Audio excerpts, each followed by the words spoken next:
आज मंत्रिमंडळाच्या बैठकीमध्ये काही मंत्र्यांनी हा विषय उपस्थित केला। मंत्र्यांचं मत अगदी स्पष्ट होतं की जी काही एफडीएच्या माध्यमातून वेगवेगळी कारवाई चालली आहे ती योग्य आहे। कारवाई अशा पद्धतीनं होत राहिली पाहिजे।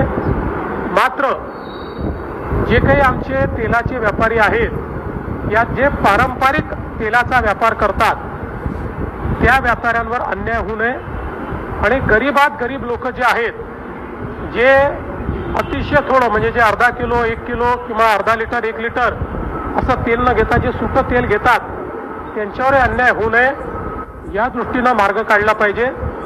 या संदर्भात आम्ही एफडीएला सांगणार आहोत की एकीकडे क्वालिटी मेंटेन करणंही गरजेचं आहे, दुसरीकडे पारंपरिक व्यवसाय सांभाळणंही गरजेचं आहे आणि म्हणून यातला मधला मार्ग काढून काही एसओपीज तयार करून कुठल्याही पद्धतीनं तेलामध्ये मिलावट होणार नाही, तेलामध्ये भेसळ होणार नाही या पद्धतीच्या एसओपीज तयार कराव्यात अशा पद्धतीनं एफडीएला सांगण्यात येईल।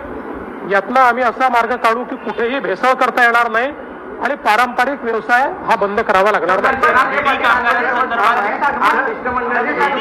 कामगारांसंदर्भात देखील प्रश्न उपस्थित होताना दिसतोय। जे कामगार आहेत त्यांचा जो पगार आहे पैसा आहे तो वाढवला, मात्र जे कारखानदार आहेत सोलापुरातले त्यांचं असं म्हणणं आहे की आम्ही आता तेलंगणामध्ये जातो। एक प्रश्न जो आहे तो यामधून निर्माण होतो। अलीकडच्या काळामध्ये अशा प्रकारच्या धमक्या द्यायची सवय झाली आहे। आम्ही या राज्यात जाऊ, आम्ही त्या राज्यात जाऊ आणि त्यात मुख्य लोक कोणीही असं सांगत नाहीत। मुख्य लोक जे आहेत ते सगळे महाराष्ट्रात खुश आहेत।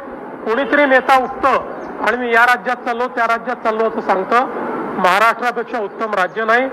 सगळ्यांची आम्ही चर्चा करतो, सगळे मार्ग काढतो, सर्वांना सवलती देतो। त्यामुळे मला असं वाटतं की कोणाच्याही तक्रारी असतील आमच्यापर्यंत आल्या तर आम्ही त्याच्यावर मार्ग काढू।